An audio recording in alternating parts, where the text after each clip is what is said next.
My name is Isaac Uchenna Okeke, and having registered quite a lot of business, there is this particular issue that people have been asking me about once they come to me for their business registration. And that issue is based on the type of or category of business that they want to register. They've had difficulties in choosing between different categories of businesses that will be more suitable for the business they intend to embark on. So today I'll be throwing more light on those issues that I've encountered from clients. One of such issues is as regards to choosing between a business name and a company.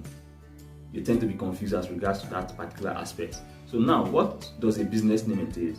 A business name is simply a name that your company is being registered for, and it is mostly suitable for people that intend to embark on a sole proprietorship. Okay, meaning it's mostly suitable for either a one-man business or a partnership. All right.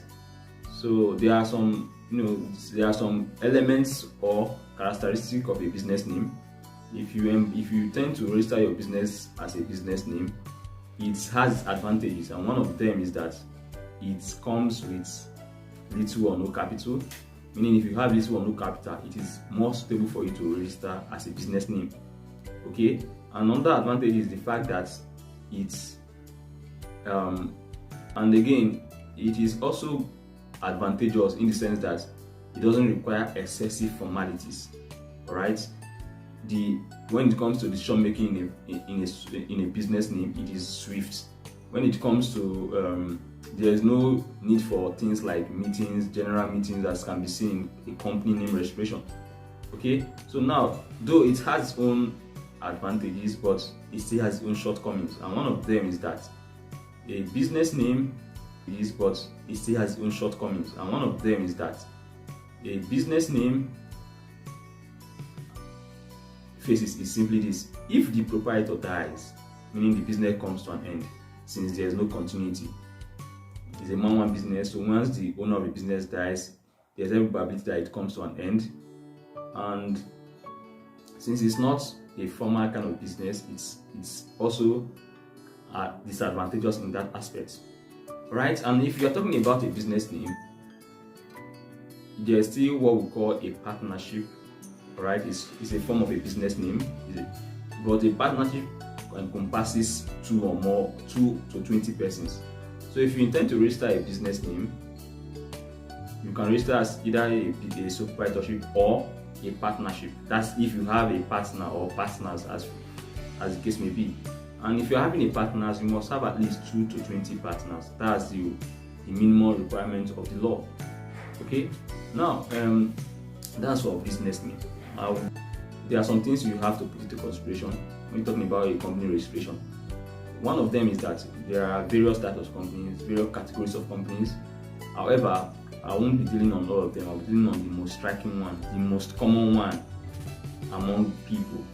So we have company limited by shares, which can be private or public company. So those are the ones I'll be talking about here. Now, a private company is more like a more structured kind of company in the sense that it has the ability, it's more like a legal corporate personnel, meaning it has its own name and can conduct business in its own name, devoid of the person. All right, it's more like the company exists separately from the owner of the company. All right, and this is a very good advantage in the sense that if you are conducting business in the name of the company and you happen to incur loss, you will not be the person that will be held responsible, but rather your company will be held responsible. Meaning that if you have goods such as or assets in form of maybe cars, buildings, and the rest, they are not going to leave the company and come to your own assets to come and pay back the company debt through your own assets. They are not going to do that because you are being protected. That is why I said it has a corporate legal personality distinct from the owner. Okay, so it is more structuralized. A private limited company is more structuralized when compared to business name. It has a very valid structure, and another thing is that it is mostly used by people who have envisaged, who maybe they may have a small capital, but they have envisaged that the business will grow in the short run or in the long run, as the case may be. So it's a very good type of business, and there are some characteristics. One of them is that a private limited company has between 2 to 50 persons. All right. If you recall, I recently told you that a partnership can contain as much as 2 to 20 persons. It can't be more and it can't be less. Likewise, a private limited liability company, which can contain between 2 persons to 50 persons. So it cannot be more and it cannot be less. If you intend to add more persons to it, then you have to register for another company, which is a public. But I'm not going to that aspect yet. Now, I haven't said that another characteristic of a private limited liability company is its ability to have shares. However, the shares cannot be allocated for the public. It cannot be allocated to the public. All right. And it also has a minimum share capital of 10,000 naira, and that's basically it. The other characteristics as regards the appointment of secretary and director. If you, in a private limited liability company, if you want to appoint a secretary, the secretary does not necessarily need to have professional qualifications. Okay, and if you want to appoint a director, as the case may be, a private limited liability company gives room for you to appoint a director, even if he or she is up to 70 years and above. So a private limited liability company gives you the power to do that. Okay. Now, talking about a public company, it is more like a company that still has its own corporate legal identity, meaning that the company is a separate identity which is different from the owners. Okay.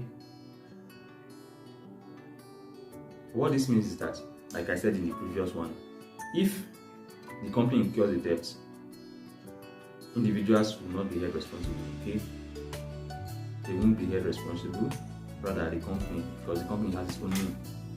Now, the characteristic of a public limited liability company is this: they can allot shares to the public.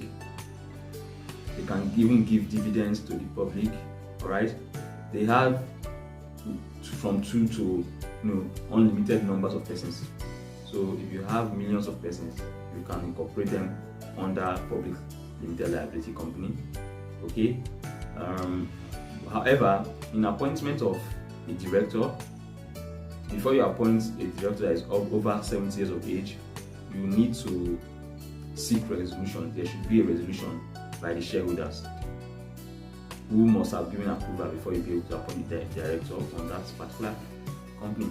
Then, as regards the appointment of the secretary that should be appointed as the secretary of a public limited liability company should have the necessary professional qualifications.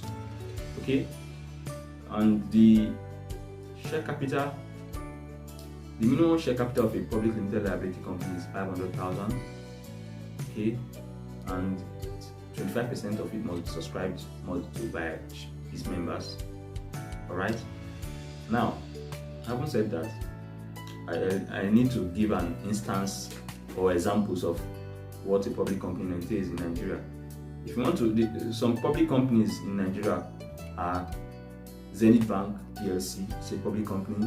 GT Bank PLC, is a public company. Even outside Nigeria, companies like Facebook, Meta, you know that Facebook has shares. So Facebook is a public company, right? Dangote PLC is a public company because they have shares that they can allot to members. People can buy their shares in form of subscription. Okay, through that shares they attract investors. So that's basically what a public company entails.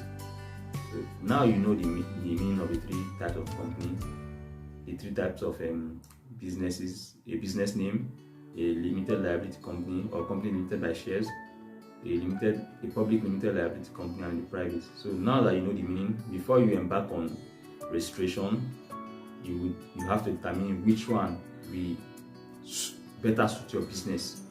Okay, you have to determine which one will better suit your business. So if your business has little or no capital, or you run it alone, or you don't want to undergo excessive formalities, then it is better you go for a business name. But if your business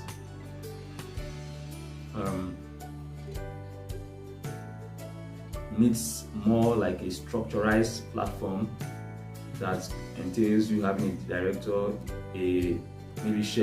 having shareholders, a secretary, and then you have to go for a private limited liability company.